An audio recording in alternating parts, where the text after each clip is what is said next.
Hello. If you're watching the replay, I'm going to hit pause because we have about 5 more minutes before the workshop officially starts. And you don't want to sit here watching me just drink my tea while we wait for everybody. So see you in a minute. Also, this is going to be so fucking good, and I'm so glad you're here.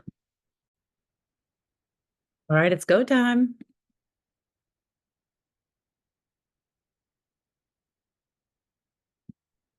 Hello, hello. So nice to see you all. Feel free to take your camera off if you are so inclined. Although I'm really loving Jennifer's cute cat. Amanda, that's a gorgeous picture. Sarah! Sarah's a client. Hello, Fred. It's so nice to see you again. Oh, and bringing the outside vibes. We love to see it.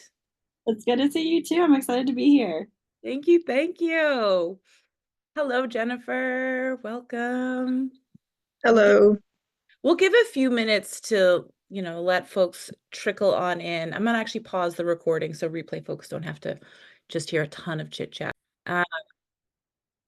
Although that chit chat was so rich, we could have left it in. So sorry, come live next time, my friends. We're here today because we want to figure out how to make making money in our business feel easy and actually happen, right? And folks who have shared are at varying stages in their business. And first and foremost, I just want to thank you for making the space and the time, especially in the world of like all the noise that can be happening and all the places you could be. So thank you very much. I'm going to talk a little bit about my story, why I'm someone who has something to say on this topic. I'm going to break down some of the core things that I think we are often doing wrong without realizing that we're doing them wrong, in large part because there's a lot of noise that is not actually helpful. And I'm going to ideally give you some tangible takeaways of how you can move differently in your business so that you can make money and it can feel better to do so. Before we do that, I want to invite everybody to drop in the comments. The subject line of this workshop is called Feel Good Selling. And the original title, because I did a version of this workshop in the past, was called Selling That Doesn't Suck. And I really went back and forth which one I wanted to call it. So, pick your mood. Are you salty or are you optimistic? And all is welcome here. And I want to invite you to just drop in the comments, how does selling feel for you? No wrong answer. What comes up? Whether it's an emotion, a story, an image, when you hear the word selling. Selling still feels guilty. Ooh. Cringe. Oh my gosh, I love that. If you're new to kind of guilty for me too. Body shaking feels impossible. I see you, friend. Yeah, these are really big emotions, right? And the thing that I want to start us with is the awareness that the stakes are not small when we're talking about our business, right? For many of us, probably for everybody here, the business that you have or the business that you want to start, it comes from your heart, right? It is a labor of love. I joke that my business is my third kid, which, by the way, my kindergartner, today is her first day of kindergarten. So it was a bold choice on my part to have our workshop. I've wiped away the tears. She's quite happy. Lucy says selling for me feels scary because it requires being fully seen. Yes. So it is vulnerable. The stakes are high, and it isn't always immediately obvious how to do it, right? The stakes are high because we're talking about your livelihood, right? Whether it's full-time or you would like it to be full-time, we're talking about how you keep a roof over your head and food on the table. These are not insignificant stakes, right? But the stakes are also high because you love what you do, right? If you are in my world, you are inherently someone who has a business that's born out of their heart and it's meaningful work that matters to you, right? You might not always love it because you're human, but you're motivated by some deep peace inside of you, right? So again, there's some kind of personal fulfillment that happens, which also makes the stakes high, right? I often also work with a lot of artists because it's a similar kind of drive to put this thing that lives inside of you out in the world and let people be changed by it and be nourished by it yourself. And the stakes are also high because, again, it isn't always really obvious how to do it. And it involves a lot of emotionally complicated things like being seen, like overcoming all sorts of complicated emotional baggage, right? Why does selling feel guilty for some people? Well, probably because asking for what you want is loaded with guilt from 35, 60 years of experiences, right? And and so one of the things I'm really passionate about, what we're going to do here in this workshop is weave the emotional inner healing, the deeper stories that are perhaps running our programming around asking for money, being seen, feeling confident, putting our offers out there, and the practical building blocks of strategy so that as you do the inner work, you come back up for air and you know what the next step is, right? Because that is often a place where things get confused for my heart-centered entrepreneur.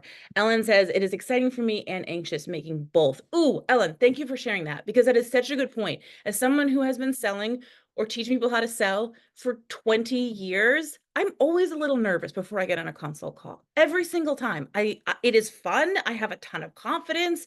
I enjoy the process. And some part of me is always a little bit nervous. And so thank you so much for putting that forward, Ellen, because I think sometimes we have this idea that if you're doing it right, there's no butterflies, there's no nerves, you never get rejected. My friend, if you are never getting rejected, you're just not putting yourself out there, right? Sales is like, I'm not a sports girly, but sales is like baseball, right? You are what 30% is an amazing average in baseball, right? Like you are going to get more no's than yeses, and that doesn't mean you're doing anything wrong, but to the point of the emotional complexity, that might hurt, that might feel loaded, that might feel sensitive. And so again, what we want to do is figure out how to balance tending to the emotional stories and then figuring out what the fuck the actions are that are going to make a difference, right? Probably if you're here, you already know that I swear somewhat regularly, but if you don't, now you know. Um, so I want to pause and see if anybody has any questions before I jump on to why I am holding this particular space, why I'm worth, this will be worth the next 90 minutes of your time. Okay. So as I mentioned, I have been selling and teach people how to sell for about 20 years. Uh, I right now, my work these days is to be a professional spiritual seeker, right? It's often joked that I'm a professional witch or a professional mystic. I am deeply driven by living in integrity, what feels like spiritual truth, which is to say, like the frequency of unconditional love, right? And some of the courses that I teach are things like surrender magic and how to actually like surrender is the thing where everyone tells us we're supposed to do, but how the hell do you do it? A lot of my personal practice and work is about deep transformational healing. And I started this business because I was so inspired by my own journey, and I wanted to just be part of this community of people who are doing healing work and are healers and healing themselves, right? In the background, I'd been working in sales forever, right? It's been my career. I've been a sales executive and a sales director for ages. And my intention was to leave all that behind and become a spiritual like mystic on a hill and not do any selling anymore. But the universe has a sense of humor, and she's like, yeah, no, that wasn't wasted time. Like that was for a reason. They go together. And so that's again why I'm really passionate about the weaving of the healing and the strategy and the healing and the strategy. And the specific anecdote that I want to share, which Benny, I think you will relate to. So when I first started my business for the first 10 months, so for context, at the time, I was leading a team of 25 sales reps. I had crafted a sales strategy that like 3 times our revenue. I had many years of personally selling multiple millions of dollars a year. Would you like to know how much money I made in my business the first 10 months? One single dollar. One single dollar. And I had been selling for years and years and years at that point. I was a good salesperson. I was like always the top of my cohort, right? My peers. Because I had all of this baggage about, when I was selling academic databases, I wasn't the one getting rejected, right? I had to work through those fears. I'd done that in my early 20s. And now all of a sudden I was trying to put myself out there. I wouldn't put my picture out there. I was really afraid, right? One single dollar in 10 months. the next few months, things started to happen really, really quickly. I ended up hiring a business coach, uh, who I ended up like actually like betting on myself, deciding it was worth it. Then quickly lost my job. So then I had to really decide, are we in or are we out? And within 6 months of that, 6 months after, so first 10 months is $1. Next 6 month window, I had a $30,000 launch. That is a story people love to post all over the internet about quantum jumping, quantum helium, quantum leaping. And in that intervening 6 months, I did a ton of inner healing. But do you know why I was able to go from $1 to $30,000? It was because of the inner healing, but it was also because I already knew how to sell.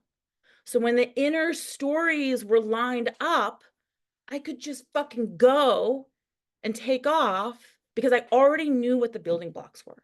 I already knew how to put together a launch. I already knew some of the fundamentals of messaging. I am not going to tell you a story that it has been a straight line. If you've been in my space for a while, you know I transparently share that entrepreneurship is inherently has ups and downs in a way that a traditional job perhaps doesn't, right? But the reason I was able to quote unquote quantum leap was because I did a lot of deep inner healing and because I already knew something about how to sell. And that's what I want us to talk about today, is to figure out, again, how we can weave together what is the strategy and what is the strategy that's going to work for you. Because the other, the key piece that makes me salty about what we have presented in a lot of the online spaces is the way in which you are not often given tools. Welcome, Jess. Tools for how to make selling yours. You're given a paint by number approach of how to do it. So I'm going to pause here. I'm going to pause and see if anyone has questions, thoughts, observations before I jump on to why I'm salty at the online business space and why you deserve better. Okay. So we are often given a handful of models of how to support us as we're trying to figure out the pieces. And often they are somewhat incomplete. And what ends up happening, especially for my sensitive, heart-led entrepreneurs, is that we internalize the way in which they're incomplete as our own failing. You probably have a history of doing that well outside of your business, my friend, right? And so the models that you've been given and the tools you've been given aren't really enough. But again, that disempowerment, that confusion feels like you must be doing something wrong. And so that creates this feeling of like vulnerability and shame and overwhelm, right? So some of the ways that we're taught, and I will also share, there are valuable bits and pieces in each of these models, even though they might not actually be holistically the thing that supports you, right? So one of the things that is out there is, what we often call bro marketing or hustle culture marketing, right? That's the like send 10,000 DMs a day, or, make a ton of cold calls, or, that kind of sleazy manipulative sales tactics that you might associate with some of the more aggressive selling, right? That's the kind of selling that a lot of people think is pushy, right? And the problem with that is that it's not going to feel aligned for you. Good chance. One, perhaps because some of them might actually be decent strategies, but your own internal stories, you're not sure how to sift through the internal stories. And so you can't really make those your own, right? But then also, some of them are exhausting and kind of manipulative. And so they're not in alignment with your values, right? Because I imagine you're building your business for freedom. You're building your business because you want more for your community and your family and yourself and your clients. And that more often doesn't include manipulation, right? So when we get taught these kind of manipulative or hustly tactics, they just don't land, but they're often some of the most obvious ones we're given. Now, because people don't like them, they push away and they think that is selling, right? It's not, my friend. It is one way of selling, okay? Now, the other thing that can happen is you get like I will teach you my exact steps. Who here is signed up for that webinar? My exact steps to $800,000 million months, or right, whatever. Now, there might be some really, really good takeaways in that, right? And 9 times out of 10, that person is being honest. That is their exact steps of how they made that money. The problem is, are they yours? And do you have the awareness of your own strengths, and superpowers to know how to make them yours, right? Again, I see so many times people sign up for those exact steps. They try to apply them, and then when they don't work, they beat themselves up, right? This worked for this person. Why am I broken? Why am I wrong? And we get caught once again in the shame spiral that can be pervasive, especially again when there's this vulnerable, heart-centered thing happening. Or maybe the exact steps work for a little while, but because they're not fully aligned or authentic, they can kind of burn you out, right? It's like if you are an introvert and your exact steps involve like essentially the energy of an extrovert, you might you might do it for a little while and it might work, but you might burn out, right? An example that I like to use, I have ADHD. I am not a creature of consistency, right? My goal is reliable, but not consistent, because consistent, immediately I just want to reject it. I'm bored, I'm burnt out, right? Consistency doesn't actually align with me, but reliable, I do reliable, right? So if I were to try to be consistent, I would either immediately reject it. I have done this before, know from firsthand experience, or I would get burnt out because it's not in a line. So again, either those exact steps work, but you can't really stick with them, or they don't work and then you think it must be your fault, right? Who here has any? I'm seeing some heads nodding. Are people relating to either of these options? Yes, yes. Okay.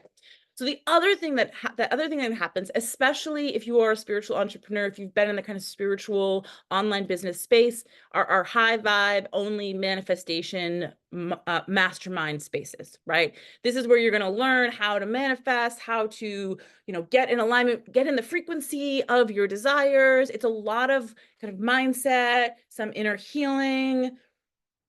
It's not useless. On another day, you could hear my whole TED talk about manifestation culture and the ways in which I think it is lets us down, but I will save that for another time. The primary problem with it for our purposes here is that it doesn't teach you what actions to take. So say you go on this big, beautiful journey of inner work and inner healing, and then you come back up to the surface and you're like, that's it. I'm in alignment with the frequency of my desires. Now what do I do? It's hard to stay in the frequency of being a badass CEO when you have no idea how to structure a launch, right? So again, that's where we need both. We need spaces that can hold us for some of the emotional complexity of putting your heart-centered work out in the world, and also show you the building blocks, right? Because when you have the building blocks, you can build anything, right? We'll get to that more in a second. The fourth kind of common trap that gets in our way is that marketing is not selling. And if you did not spend 20 years or, with a sales director's hat on or a sales executive's hat on, you might not know that. But marketing and selling have two different roles in any business. They are different departments in any business. They work together, but they are not the same person. They are not the same department. And that's because they do different things. And a lot of what is taught and a lot of what people latch onto, especially in online spaces, is marketing. It's not selling. Does anyone have an idea? No wrong answers. I'm just putting on my teacher's hat. My kids are in school, so this is like full teacher mode. But does anyone have an idea on what the difference between marketing and selling might be? Or what comes up for you when you hear those two different terms?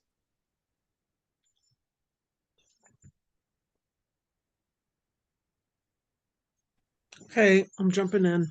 Okay, thanks, Alan. Um, what I think I know is that marketing is more of the strategy, a larger overarching business strategy about how to be in business in the world. Who are your customers and what's your message, like your vision. And sales is a little more technical of like, how am I actually going to get the money from somebody for the thing? Yes. Yes, yes, yes, yes. Yes, Okay. thank you, Ellen. Anyone else want to add anything? Okay. So to riff off of that, I like to think about how marketing is essentially more passive and selling is a little more active, right?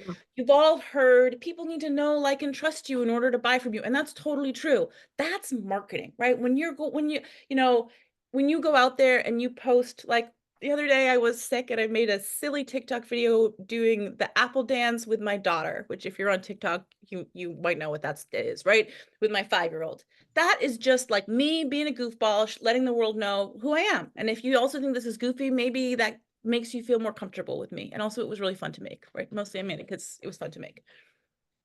Marketing is it's your vision, it's your brand, it's your invitation for people to understand who you are and get a sense of you.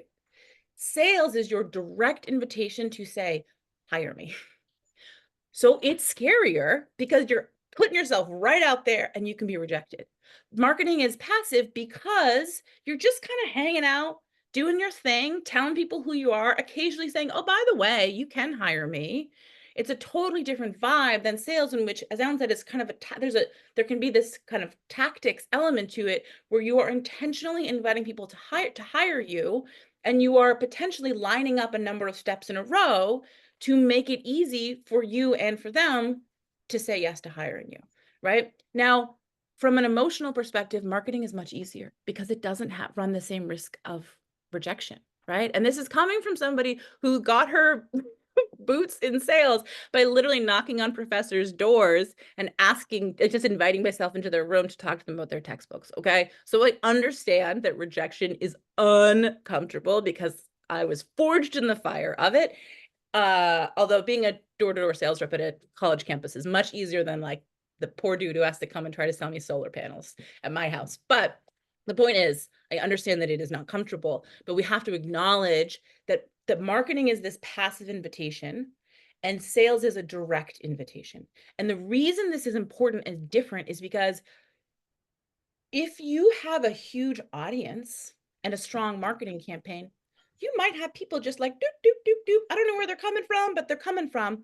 But when you have a smaller audience, you often need to have a sales strategy so that you can intentionally go out and invite people to hire you and know that it's going to work enough times, not all the time, but enough times that you have what you need, right?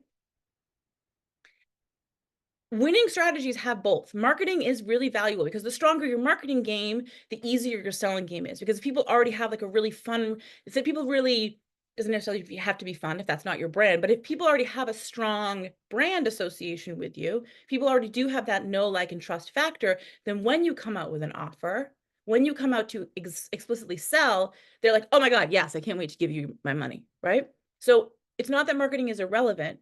But if you're sitting here thinking, I don't know where my money comes from, I don't know when the next dollar is going to come in, it feels like, I don't know, some days it rains, some days it doesn't, right? If that's kind of your relationship to money in your business, the missing piece is likely knowing the components of selling and figuring out how to, again, put those building blocks in a way that works for you and your business and your lifestyle and your strengths, so that when you wake up at the beginning of the month and you say, I need X amount of money to make ends meet, or to take my family on that vacation, or to whatever the thing might be, you know how to do it. And all of that inner healing work and all of that manifestation mindset, if that's a tool of yours, is right there in your back pocket. But you also can take powerful action. You don't have to feel like you're just passively waiting and hope that something falls into your bucket. I want to pause here. What's coming up for people? Does this resonate? Does this feel true? Does this feel overwhelming? Does it feel frustrating? Does it feel exciting?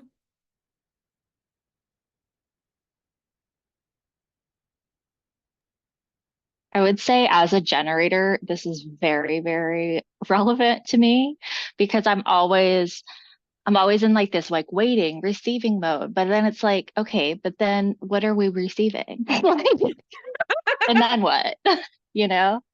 Yes, yes, yes, yes, yes. So those of you, she's referring to human design. If you don't know human design, and generator is one of the types, which is, yeah, this like wait to respond. To your point, what am I waiting to respond to? And one of the things that I love, if you are the kind of person who likes to create in response, is it selling, because I'm a manifesting generator, which will surprise no one that will surprise no one if you know human design, because that's the like you have 1,000 ideas a minute kind of mode.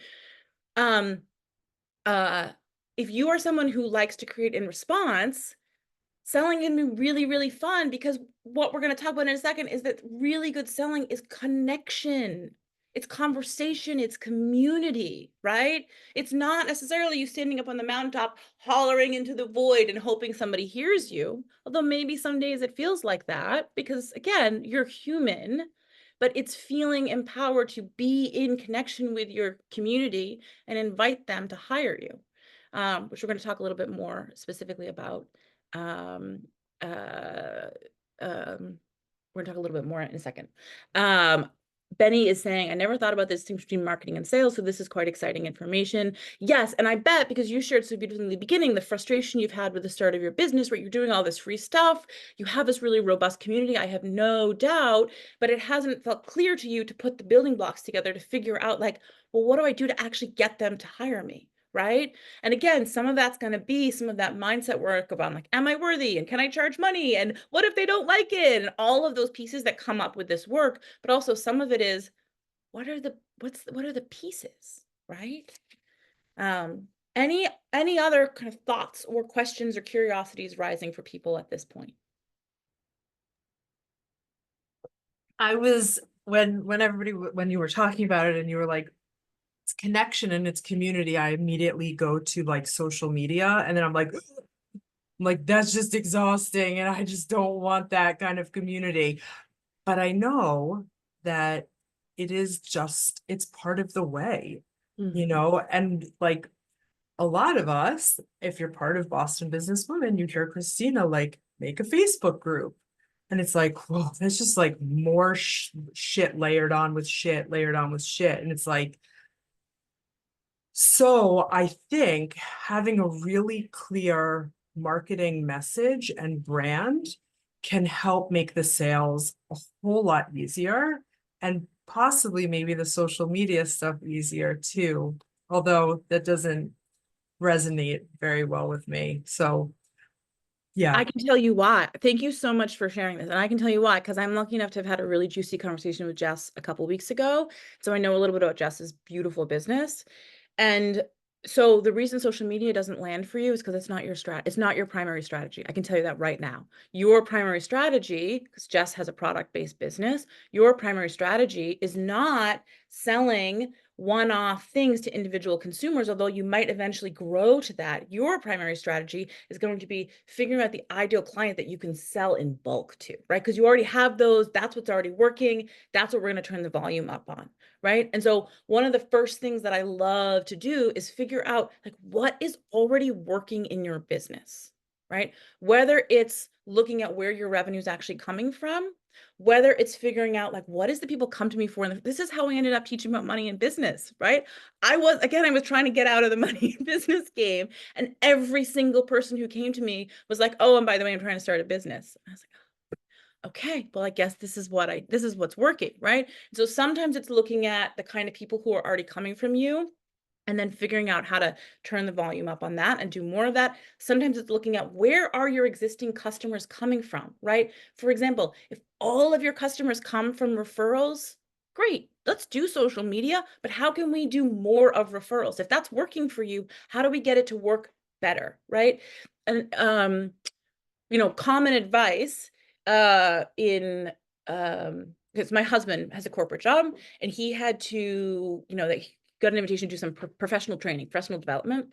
And we were talking about it, and he said something really wise, which is, I'm not going to go take professional development on something that I'm not that good at, and that with the hopes of just getting mediocre. I want to get professional development on something that I'm already pretty good at, so that I can, like, be excellent at it. And so he took some public speaking professional development, right? Now, it might be different if there was some core component of his job that he was, like, totally fumbling, but he's really good at his job. There aren't any, like, huge gaps to fill. And so rather than try to bring, like, the lowest fruit up to the middle, it was like, let's take what's already at the top and make it the standout, right? And so one of the things that I love to do with folks is look at what's working. And I would invite you to do this when you as a takeaway. Look at what's working in your business, and what's working, you can look at from a couple different ways, right?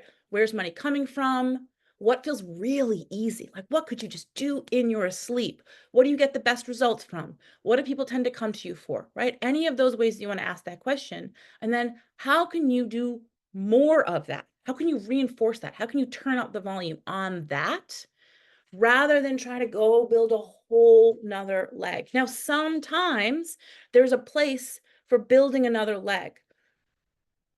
Once you're already at that's when we talk about scaling, right? We want to get to a place where we feel stable, where we're getting the kind of revenue that we want. And then we might look at how we're going to scale, how we're going to expand. And that might be where we look at, do I create a new leg? Do I create a new avenue, a new project? Or do I double down on what's already working? And you can ask those questions then. But when you're in an early stage, and you're just like, you just want to get to that breakthrough where it's like, I have enough, I have more than enough. That's where it's so helpful to look at what's working and then just reinforce that. Does that make sense? Questions, thoughts about that? Any other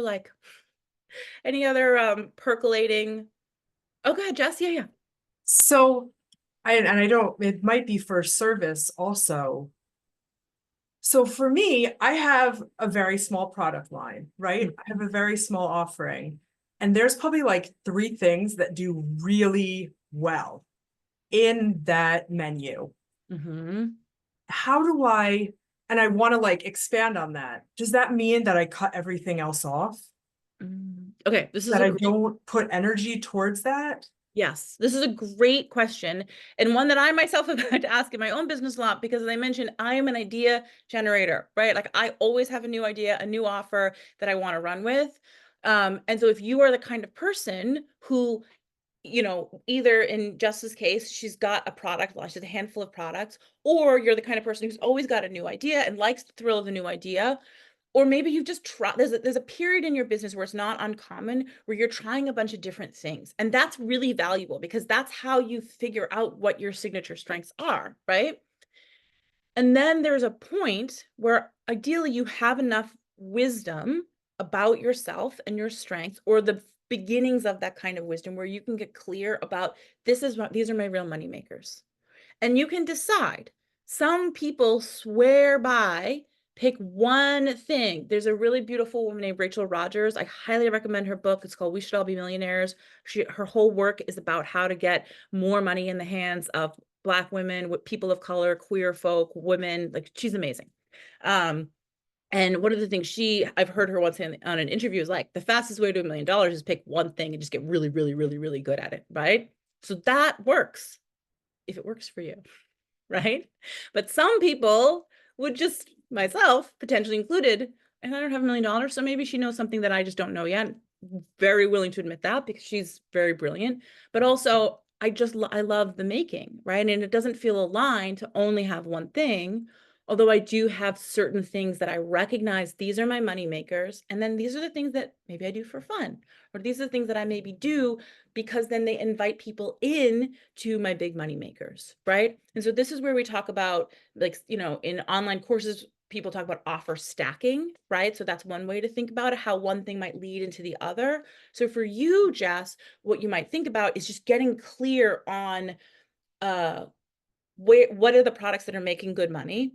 And then do you want to just retire them, or you just want to put them on the back burner, right? What happens if there can be a lovely thing that happens where we don't require perfection and all the answers at the outset. But what happens if you put them on the back burner and put all your energy for, I don't know, 4 to 6 months on the ones that make good money, that have the highest profit margin, that are the best sellers, put all your attention there. And then in 4 to 6 months, reassess. Do I just get rid of these products altogether, or do I like having them as occasionals on the back end?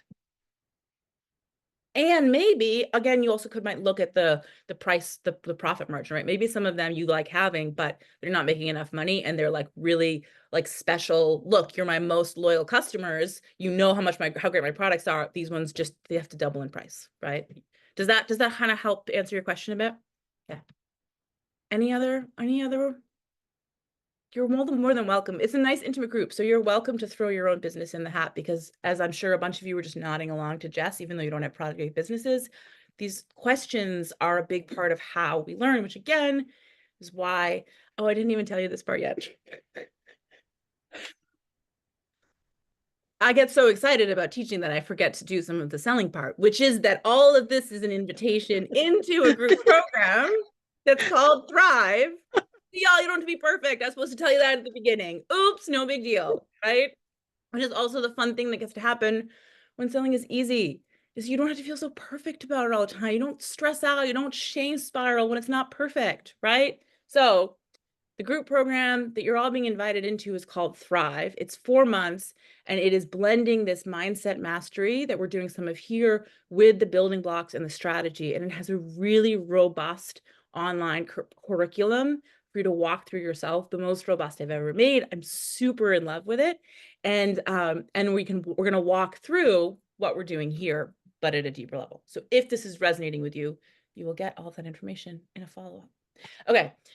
But the point that I was trying to make is that I think we need each other and we need each other's stories to help us move forward, because we are always learning from each other as we're trying to build and scale, right? And it also helps a lot with those moments where you think, I'm the only one who doesn't get it.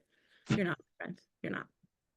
So before I move on to the next section, any other thoughts, questions anyone might have? I would throw in a little bit. So Yeah. I work mostly with farmers, as you know, other people don't know, who are always asking me a question like Jess, which is, what is the value of diversity of offerings versus a very tight product set? And I love, there is no one answer, but what there is to be able to come up with your own answer is you have to know what your data is. And so farmers hate collecting data. So they're like, oh, well, I know I sell a lot of them. And I'm like, okay, so you know there's demand, but if you're losing $1 for every zucchini, should you grow more zucchini so you can lose more dollars? Yeah. Like, oh, you mean I have to figure out if it's a profitable item? Oh, that's a whole other thing. Anyway, and Yes. I love the idea, and I offer this to other clients as farmers as well, is only growing what I call stupid crops. So that would be a stupid product that you have very little margin on, only for your gold star members, for the people who you got the big sell, you got a whole CSA share, $800 worth. For those people, you can grow green beans, but nobody else. That I love that you brought that right up to us. Ellen, Okay. so someone else was going to jump in. Go ahead. Oh, sorry. So I feel like that zucchini, like farming is my world. Oh, okay. So I can like really connect with you here on this. But like that zucchini to me would be a loss leader. It would be something that somebody would be coming to you for. So maybe not canceling it out. So this is how, when I think about my products, I always add a loss leader in, something that doesn't take me a long time to make, but gives somebody a little taste of another piece of my product line. Yep. But I'm giving it away. So, yeah. I'm jumping in. Maybe my brain is not thinking the right way with this either. I don't know. Okay, I have two things I want to say. I don't want to forget Ellen's point about data and numbers, because it's important. And already everyone's like, let's just move on. Someone said data and numbers, quick, move away. So we're going to come back to that. And this idea of a loss leader. So for those of you who maybe have service-based businesses, you also have what you might call a loss leader. This free workshop is a loss leader in the sense that it is a way for you to get a sense of who I am, if this work resonates with you, if you want more of it, right? And so it's really, really valuable to give people ways to experience you and your magic so that they can decide if they want to invest more, right? And one of the things that I like to teach is what I call a sales ladder, right? That most people don't go from I'm standing on the ground and then bear with me on the metaphor, but your offer is you standing on the top of the roof, right? Most people don't go from standing on the ground to just like straight leaping up onto the roof. Usually they walk some steps to get there, right? And there's a bunch of different ways, and in the program we break down what the sales ladder looks like and what it means, and how you can use one in a way that feels good. But part of it is just giving people exposure to you, right? So that they can understand if it's resonating with them. There's other elements to it, but we'll focus on that one for now. The tricky thing is, if your basic needs aren't being met, which is not uncommon for folks who come to this workshop, then it can't really fully be at a loss, right? You're not yet in a place like big businesses, right? Like there was some, I'm going to use my husband's example again, but we were watching some commercial on TV the other day and he was like, oh, that company, I think it was like a Subway ad and they had some promotion and my husband was like, oh, they're definitely losing money on that sandwich. There's like that offer. There's no way they're making money. They're just hoping that they're just know when you come in, you're going to buy chips and money and they're going to make money on that. I was like, oh my God, I hadn't thought of that, right? Subway is giant. They can afford a loss leader. If you're sitting there sweating about where the money's going to come from next week or next month, you can't afford to lose that kind of, like, it's just not sustainable and it's not kind and compassionate to yourself, right? You're probably here as someone who's done a certain amount of inner healing, nervous system work, unhooking from codependent patterns, right? You have walked a journey, I am positive, of learning how to love yourself more deeply and take good care of yourself and prioritize your needs. You can't then be running your business with a strategy that's rooted in self-abandonment. And that's one of the things that happens to a lot of folks. And some of the inner healing that we do is like peeling off that self-abandonment patterns. So what does it look like for people to get a taste of your work that still nourishes you, right? So I do these free workshops because y'all, I love them. As you can tell, we were 34 minutes in before I even told you that you can hire me. I do this because it is so fun, right? For me, I will in the workshop, in the program, walk through how you can do these workshops if they are aligned for you in a way that also feels good and fun. But I do them for me and also because it's a great way for you to get a sense if you want to hire me or not. Our loss leaders or our like, you know, low ticket offers, people might call them, are easy entry points. So maybe a nice way to think about it. They have to nourish us in some way. So looking at it, if you have a product-based business, right? The green beans, or maybe it's not a good metaphor, but like it can't be something that you're losing dollars on if you're not making it up on the other side, right? And if it's a kind of freebie or of some kind, it's got to like work, like it's got to bring you in revenue, and it's ideally got to be something that you don't hate doing. Right? Now, one of the other things we have to do is look at like, do you hate doing it because you're just scared to be powerful and seen? Like, let's throw those stories away and then maybe you'll like doing it. Or do you hate doing it because it's not a good fit for you? In which case, great, you won't do it. You see the distinction that might be happening there? Yeah? Okay. Any thoughts or questions on this before we return to Ellen's beautiful point about numbers and data? Okay. So one of the reasons why I love this program Thrive, which I've taught a version of it, a less robust version of it, I've taught a number of times in the past. One of the reasons I love it is because if you are kind of a heart-led entrepreneur, much like Ellen's Farmers, you probably don't have your numbers in your back pocket. You know, when you watch Shark Tank, you know you're an entrepreneur. When like before I started my business, I just binged Shark Tank for a year, right? And like they just yell at people all the time if they don't know the numbers off the top of their head. Well, I'm not going to yell at you, but probably it's not uncommon that folks who are heart-led entrepreneurs who have a complicated relationship with money and also aren't making the kind of money that they want, if you check those 3 boxes, welcome, you're my people, I see you. And you probably don't know your numbers. And they don't have to be like perfect seared in your brain, but it's important to understand what are your money makers, right? What are the things that people come to you for? What do you make the most revenue out of? And you can do this. I mean, we have an exercise in the program, but that people often skip. But you can do a back of the envelope approach. Like we do not need to be accountants about these things unless you are an accountant, but we want to have a sense of, again, if we go back to what we were talking about in the beginning, what's working so that you can do more of what's working and you can get rid of the green beans if you're losing $1 on them, or was it the zucchinis that were losing us money, right? And if we don't have that kind of, if we don't have a confident relationship with things like sales and numbers, it's hard to be a powerful CEO, right? And there's a good chance you might need some emotional holding because this often brings up some real shame for people. And that is okay. It is so fucking common, even though shame will make you think you're the only one in the world. And so you often need some emotional holding to get in there. And also, your business, it's going to be hard for your business to thrive if you don't feel powerful as the owner of your business. That's a hard thing. Probably not impossible. Anything's possible. But even if you don't feel powerful and empowered as the leader of your business, if you don't feel confident in your ability to generate revenue, then what's going to happen is that even if you make the money, it will feel like it's going to slip through your fingers at any second because you won't even know how it got there in the first place, right?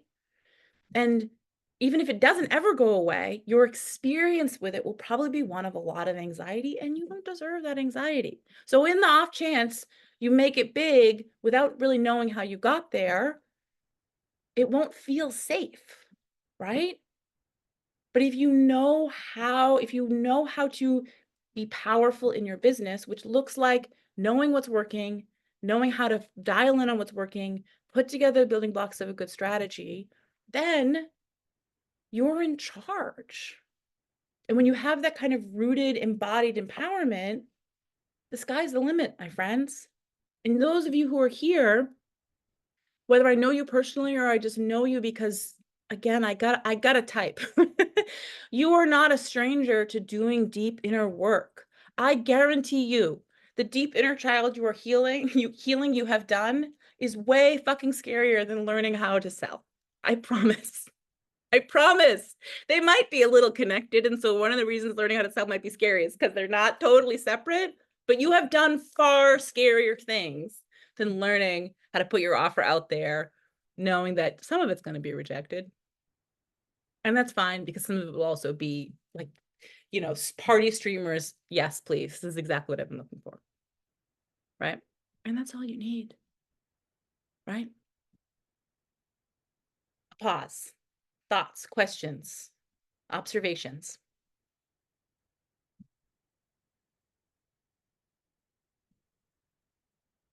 Okay.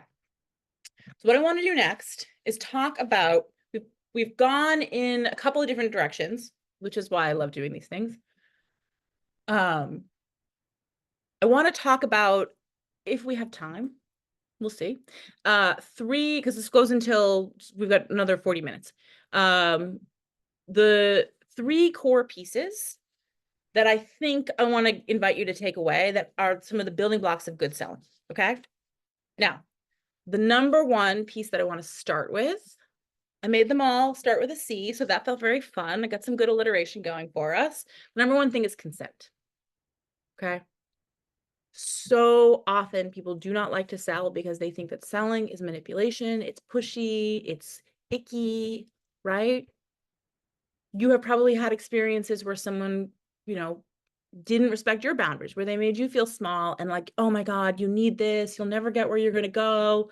My friends, anyone who tries to tell you that you need them when it comes to something like this, run in the other direction. Because to my point, you cannot thrive the way you want to if you do not feel powerful. And so working with someone who's disempowering you from the get-go is going to help and hurt at the exact same time, right? They might have some really good ideas and some really good techniques, but if the core of it, if it rests in this idea that you need them, there is a fly in the ointment, so to speak, right? So a lot of people are afraid to sell because they don't want to be, especially my heart-led folks, they don't want to be manipulative. They don't want to be coercive. They want to respect people's boundaries. And as a result, they make themselves itty bitty bitty. They hide in the plant, they hide in the foliage and don't really tell people what they have because they're afraid of selling in a non-consensual way. So we talk about this in the program as an overpowered selling model. That's the coercive, manipulative figure where you're bigger, where the seller is bigger than the client. And as a reaction, a lot of folks tend to lock into what I call a disempowered selling model. And that's where they make themselves really big and the client giant as a response. What ends up happening there is you don't tell your offers. You don't actually stand confidently in the bigness of your magic. You don't show up reliably or consistently. When you do show up and someone inquires about hiring you, you don't say, based on our conversation, here's what I think is the best thing for you.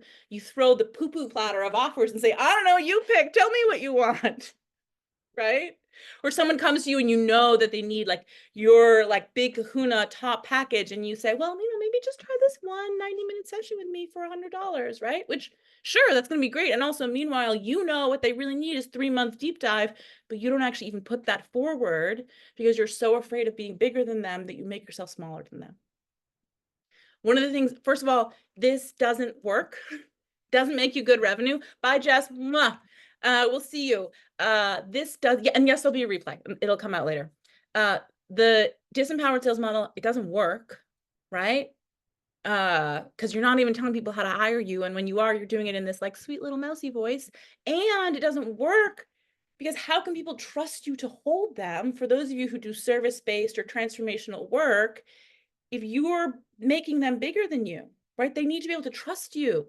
So you got to be big so that you're big enough to be safe, right? If we switch to a model, I love to use my kids as an example. If I am like wobbly as fuck on my boundaries, I'm not actually safe for my kids, right? Because boundaries and in my internal boundaries, right? Of like what mom knows she internally needs. Like I'm not actually safe for them because like what's going on? Where's mom? She's unreliable. Some days, I make safety by being sovereign in what I know I need and what I can safely offer, and then invite the people in relationship to me to also then stand in their power of what they need and what they can safely give. And then we make something together, right? And so this is where consent-based selling is not disempowered selling, right? Consent-based selling is, I'm a really big deal, and I am inviting you to also be a big deal with me. What is that going to look like? And do you want to come along? Do you feel how that energy is totally different than the itty bitty voice or the giant manipulative voice, right? And for those of you who are spiritual seekers, you can feel in your body how, oh, like that's the frequency of like divine love, right? That's what it feels like to be in alignment with truth. Because part of your truth, my friend, is that you are a big deal. You wouldn't have this desire to do this beautiful work in the world if you weren't a big deal, if you weren't powerful, if you didn't have meaningful things to contribute and pour out into the world, right? So the funny thing about consent is that part of consent, in some ways, actually, here's the secret. Consent-based selling for some of y'all, the trickiest thing is actually gonna give yourself that power. It's not, the consent-based selling is not going to be tricky in the sense that how do I honor their yes and no? For a lot of you, it's going to be how do I honor my yes and no and my own bigness, right? Thoughts, questions before we move on to the next two? And hey, I also want to offer, if that feels tricky for you, my friend, if that dynamic, if it, sometimes for some of us, it only lives in our heads as this overpowered or underpowered. And this thing that I'm speaking to, this kind of empowered sales model, this like empowered consent-based model feels like a pipe dream. That's what I'm here for, right? If you're listening to that and you're like, that sounds great. And also, how on earth do I do that? I've got you, right? That's what we're going to do in Thrive. The next piece is connection. Okay. So we have consent, we have connection. One of the number one things I hear from people when it comes to selling is they're like, well, I don't know how to convince people. That is not one of our C words, my friend. Or maybe that's the C word, right? That you don't want in selling. Because what happens when you sit down, if you're like I don't know, you're at a bar and you start chit-chatting with the person next to you and they try to convince you of anything. They try to convince you of their political opinions. They try to convince you, you want to run away from that conversation as quickly as possible. Nobody likes being convinced. Nobody does, right? Convincing is not selling. So the reason why it's not working when you're like, I don't know how to convince people, it's because you're not supposed to figure out how to convince anybody. Going back to consent, you're supposed to feel really, really clear on what your superpower is, what your transformational offer is. And then you're supposed to meaningfully connect so that other people can decide if it's for them. So what is connection? What is the core of connection? Obviously, it's curiosity, it's questions, it's interest in your fellow human. Now, in a conversation, that might be easy, right? If we're having a one-on-one dialogue, I'd ask you a whole bunch of questions about your business. You can tell me what you want, what you don't want. That part's somewhat easy. For some of you, you're like, no, it's not. It's okay. I got you. We got a whole little blueprint of how to do a consult call in a way that feels good. But the core piece of connection-based selling, when it comes to being on social media or email, making videos, right, where there's a little bit of a distance between you and the person, the core piece is that you have to know who your client is. And one of the big mistakes that a lot of people make is that they focus on their offer, but they don't actually have as much clarity on who the hell they're selling to and what they really want and what they really need and what they're really scared of, right? You might have noticed a couple of different times I have said things like, if you're here, you are heart-led, you're probably hard on yourself, you're a person who's committed to personal development and growth, you have a big driving passion in the world, and maybe money is really complicated for you. Why can I say that so clearly when half of you I haven't had a one-on-one conversation with? Because at this stage, I know who my people are, right? And if you listen to that and you're like, I'm not any of those things, I am probably not your person, and that's okay, right? But if we don't understand, and if you're in the beginning, you might not understand yet. So it's okay, it's a process. But if we don't understand who we are for and who our work helps, and specifically what they need help with, what they are frustrated by, what they desire, what they crave, and we don't speak to that, we lose people. That's when we end up convincing, right? So the model, the image that I like to actually want to pause. Sometimes this happens. I get 5 ideas at once and I'm trying to pick a path.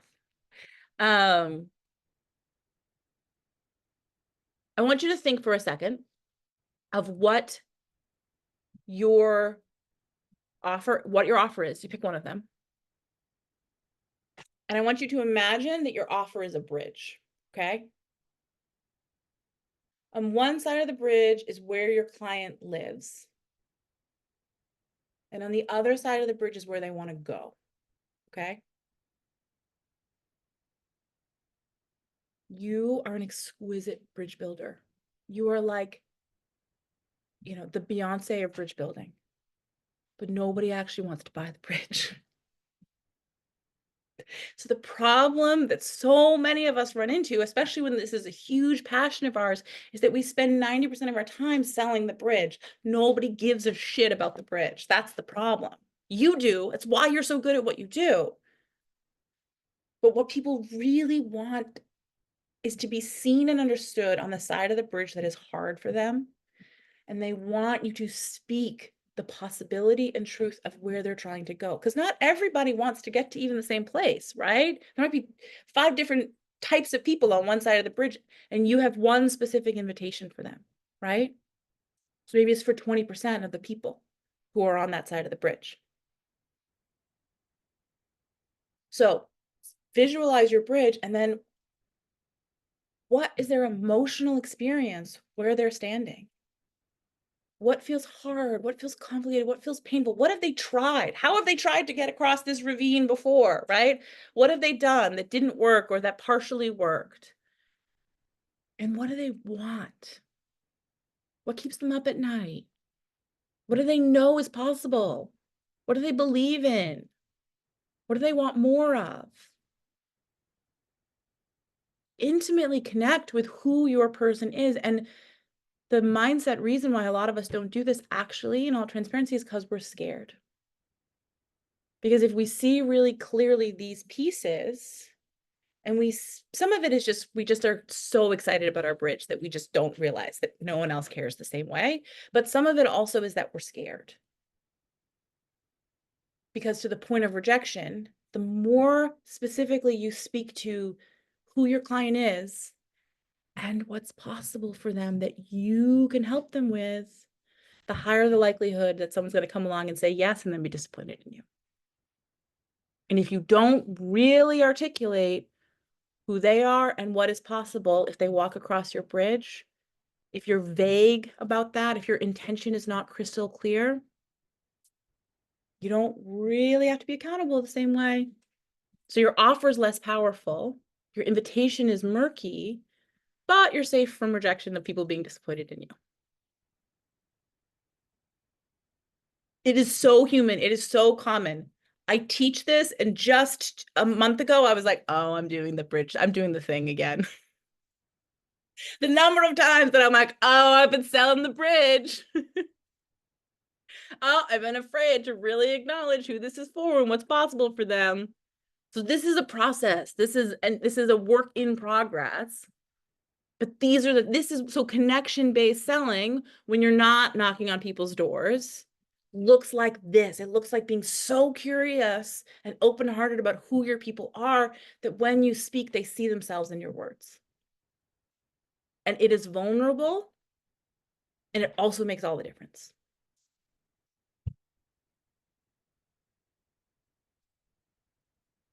Thoughts or questions before I move on to our final C?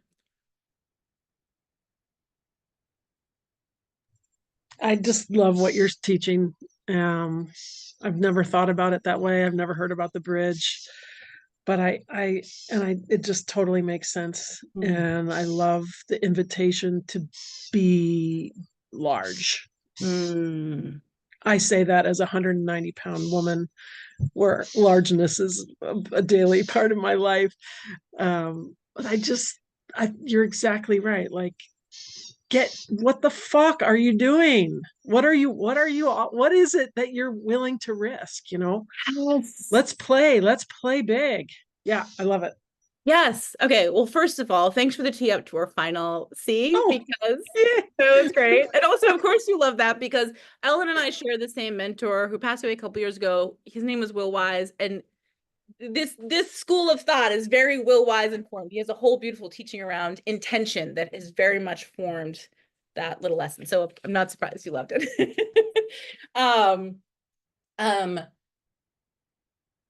The final C for our sake today is clarity. Because to Ellen's point, what are we doing by insisting that we are small, by hiding our bigness, by being it is so human to be afraid to be vulnerable, right? And to the point of every single time I get on a consult call, I got butterflies in my stomach. I'm not here to say that feel good selling means that you never feel vulnerable. Quite the opposite. It is an inherently vulnerable thing to put yourself out there, especially when it's your heart. But even when it wasn't my heart, even when it was textbooks, I still felt vulnerable, right? It's not wrong for you to feel scared and vulnerable, but it's fucking worth it, right?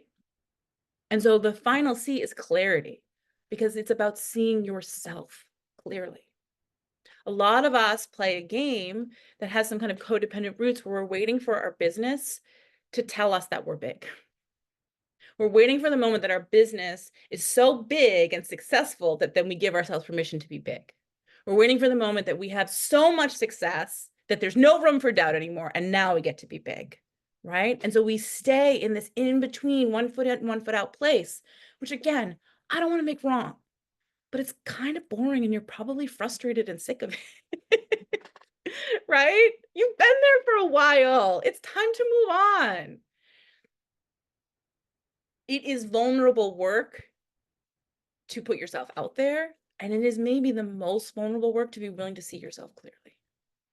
And in this case, I'm not talking about your shadows and your gremlins, although we'll do that because it's me, but I'm talking about seeing your power, which might be your biggest gremlin, right? That you are in fact a big deal, that you actually do have power that changes people's lives, and really clearly own it. Which is not the same thing as guaranteeing, like, codependent, I'm going to rescue you and guarantee this outcome, right? We talk about this in the program. How do you get over imposter syndrome and feel really, really clear on, like, I am rock solid in what I have to offer? And also, to the point of consent, like, this is what I'm going to do. It's 50-50, right? Part of seeing ourselves clearly is seeing what a big deal we are, and then also seeing just as clearly what the invitation is for the other person to do. Right? And what's not yours to do, right? Because you can't carry someone, they'll never make it anyway, right? So owning what you do and why what you do is singular is a really big deal. And one of the things that's really interesting about this clarity piece, about really being able to see yourself clearly, is I promise you that the things that you think are the problems are the strengths. I guarantee you. So I'll share personally, my biggest hang up for the longest time, and in some ways, honestly, is very much still alive, although these things get smaller and smaller over time, or they take up a different amount of space. But I am constantly butting up against this place where I'm afraid that I'm too spiritual to be a good business coach, and I'm too businessy to be seen as a spiritual mentor. And I am, it comes back and forth all the time. But when I step out of the fear story, I know that's what makes me really good at what I do, right? And so whatever it is whatever that thing is that you keep, this is the problem, that's actually the superpower. I guarantee it, right? Oh, how could I be a great self-confidence coach? I have so much baggage around self-confidence. That's why, my friend, because you fucking lived it. I don't want to learn self-confidence from someone popped out of the womb just feeling like $1 million. I want it from the person who has been in the trenches, who knows what it feels like, right? So whatever it is that you think is your weak spot, it's your superpower. And so part of seeing yourself clearly is just being willing to be that vulnerable with yourself and own, yeah, I have big things to share. I have hunger, I have ambition, I have a greatness inside of me that I haven't yet tapped. And it's rescuing what you think is the weakness to realize it's 1,000% the superpower.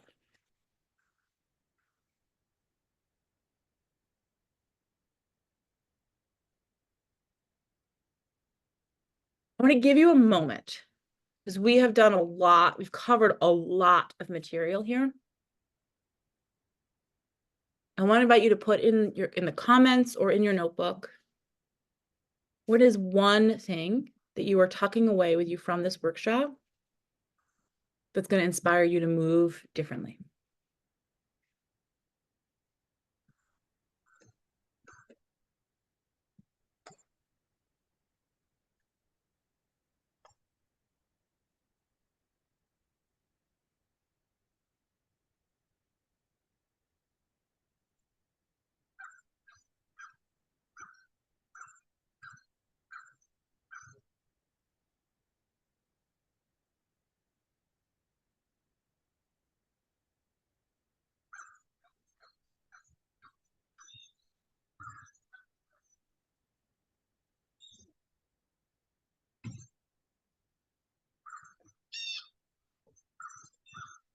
Anyone want to share theirs? Never required, but always invited.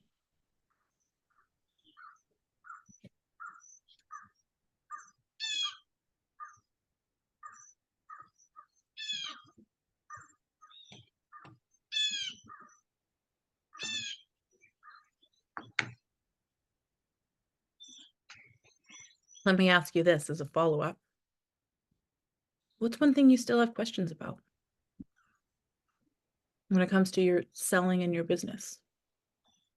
What's something you want more clarity or more impact or more?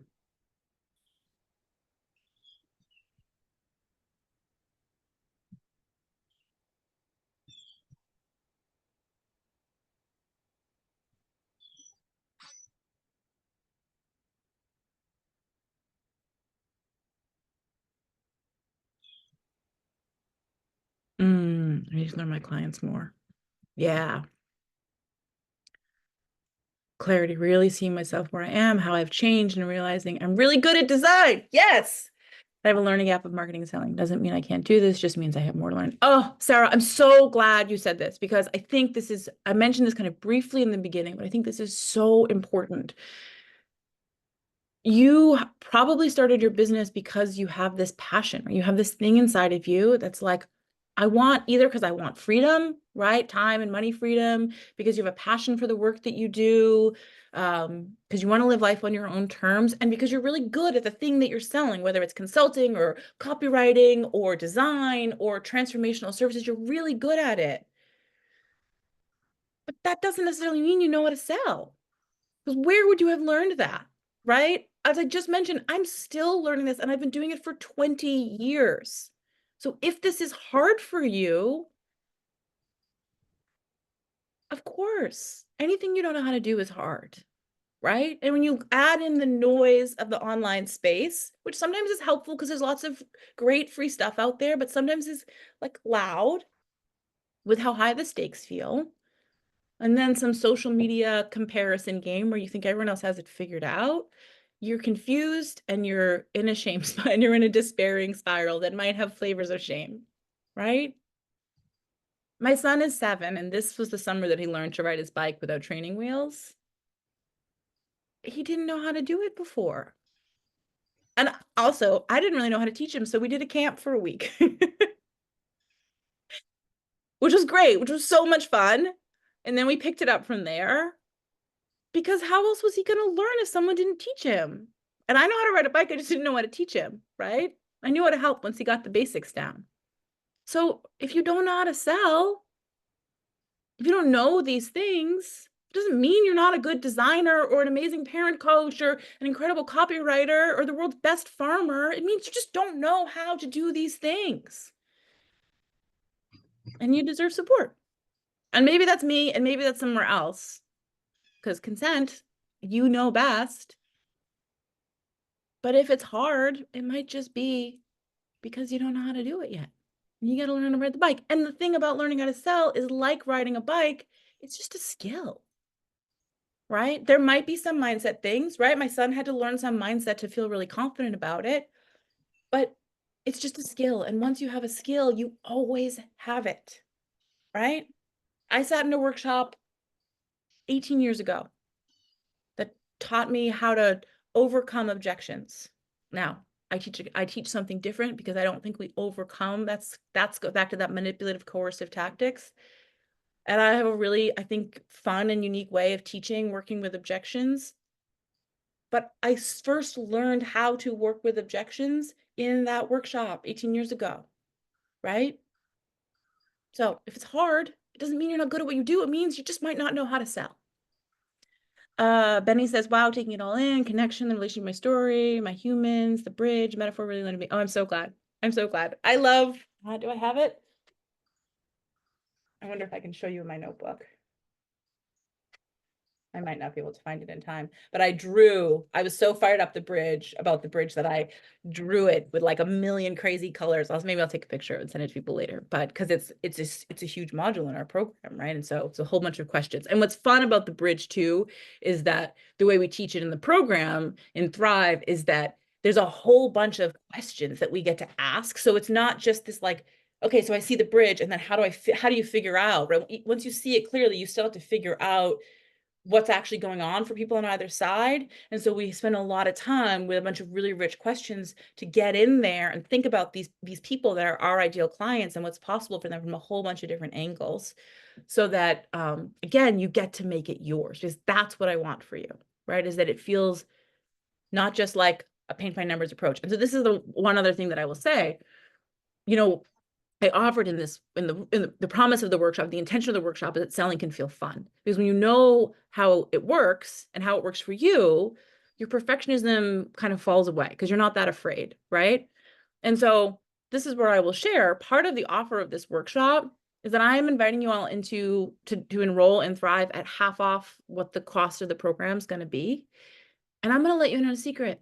Part of the reason why it's going to be half off, which is a bonkers price, is because I spent the weekend being sick at a birthday party and getting my daughter ready for kindergarten. I ended up not having the time to do all the bells and whistles, sexy sales page, building out this, building out that, right? I didn't have everything ready for you.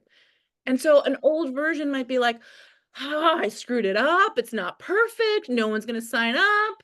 And I was like, oh, lucky them. Welcome into the pre-launch. No one else is going to know about this program for a week. If you are ready, if it's a yes for you, lucky you, I'm going to send you a sexy Google Doc with information and you can sign up at half off. Right? Because I understand what works for me, what feels good and sovereign for me. It doesn't feel like overgiving. And I don't have to play some stupid perfectionist game where I stress out, right? I dropped my daughter off at kindergarten and I didn't immediately start typing away frantically to build the sales page. I just sat and drank tea in my front yard and thought about, holy shit, I got a kindergartner now, right? Because what we really want is life that feels free. And so a business that feels fun and powerful instead of rooted in like perfectionism and self-abandonment. Is someone trying to ask a question? I heard a little, or is it just echoing back?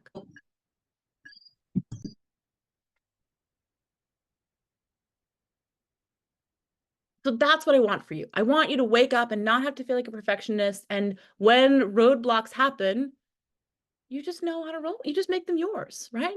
Working with objections style, like, oh, okay, this can be fun, right? Without having to hide and without having to be hard on ourselves. You just make some money, my friends. You got big work in the world. It gets fun. It changes people's lives. Let's make it safe and fun and easy for you to get paid doing it.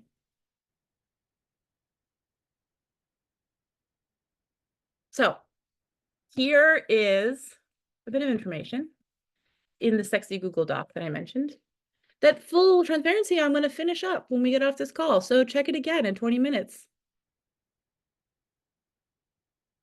And if you need to talk, if it feels like a yes, but you need someone to like talk it out with, you can book a consult call or you can shoot me a DM. You can shoot me an email too, but I'm faster at like DM, Instagram or whatnot. Yeah, I'm always excited to talk to people about if it's a yes or a no for them. And the half off is going to run until this time next week. So you got a week to decide or book a consult call, you know? So if you book a consult call and it's got to be after, we're not going to play like splitting hairs. But at the end of the day, this desire that you have to build a business where you are free financially, time, to do the meaningful work that you love to do, it's your dream because it matters, right? And it gets to feel a lot easier than it does if it feels hard right now. And if it feels only moderately hard, it gets to feel even more, it feels even more fun, right? We are infinitely expanding into it feeling good and easy and learning ways for it to feel generous. So, any final thoughts or questions before we head out?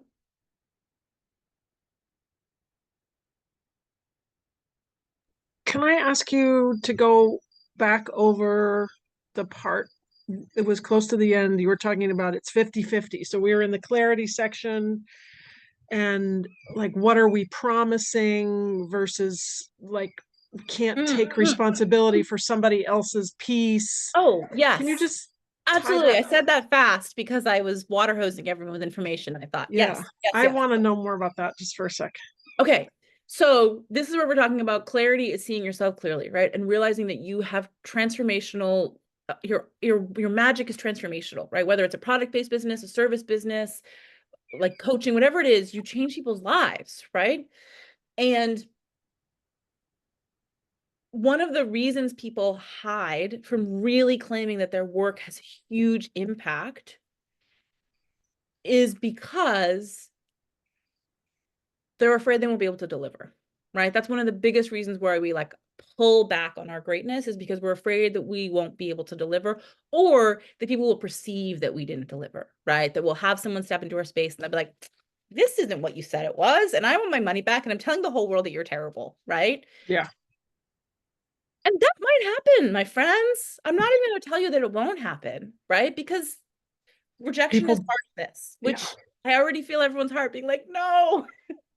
But we can build resilience around it. And one of the ways that we build resilience around it is that we recognize when we get part of the seeing ourselves clear is seeing exactly what the power of our magic is and what the intention is and what the invitation is, while also seeing clearly what we are inviting other people to do, right? And so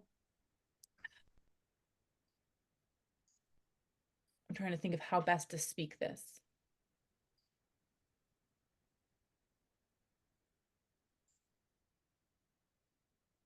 I know that if you walk this journey with me in Thrive, if it's calling to you, if you feel the tug and you walk this journey, it will fundamentally change your relationship to how you sell and show up in your business. You will feel more powerful, you will feel more confident, selling will feel easy, and as a result, I'm very confident that you will make more money and you'll make it easier. I'm not promising 100K months, right? I'm not promising a result that's like some measurable thing, because I actually think that's kind of toxic, right? And there's that kind of codependent thing that can happen in there that's like, oh, now I have to pick you up and carry you to make this thing happen, right? But I am promising how you will shift. If you walk this journey, these are the shifts that will happen with you, and then you get to make those shifts your own, right? So I know that you will feel more confident, it will feel easier, it will feel more fun, you will have clarity, you will know how to move powerfully in your business. And when you do all those things, the inevitable outcome is that you make more money. Those are your steps to take. But I know that if you walk across this bridge, this is what's possible on the other side. And that's where that consent and clarity and kind of 50-50 ownership piece comes in, where I know what's mine and I know what I have to be in integrity to deliver, right? And I know then when my imposter syndrome shows up, because we've all got one, I know how to check in and say, well, are you in integrity with your promise of how you would show up and who you would be and what kind of framework you would provide for people? And do you believe in the power of that framework? Then great. And then you get to walk it or not, right? But I know what's possible when you walk it. And then it's up to you to make it your own. Cool. Thanks. Yeah, absolutely. That's a good question. That also gave me a great chance to like talk about how great my program was. So thanks. I know. That was a real tee up. And that's another thing I'll say. This is how selling is to be fun. If you notice, this has not been the kind of thing where it's like, okay, I will do the free workshop, and in the last 20 minutes, I will tell you about how you can hire me. That can work great, but that seems really boring to me, right? I just weave it in and out the whole time, because let's just make it part of the organic conversation, because it's embodied, right? And so that's the other piece of how this gets to be fun and not feel pushy, or someone else said cringe, right? How do you make it not feel cringe? Well, it feels natural when it's in your signature style, which is for me here to like weave it all back and forth. For somebody else, people do beautiful things where they formally break it apart. It's not that that's always bad. That's just not my style, right? Anything else anyone wants to know before we conclude?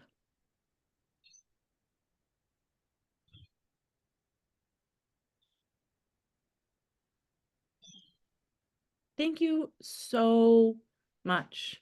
It is brave and beautiful. It is a brave and beautiful thing to walk this path of figuring out how to put your heart and art and sacred work out into the world. And you deserve to be compensated for that. So thank you. Right Read on. the questions. Thanks. Yeah. Bye, friend.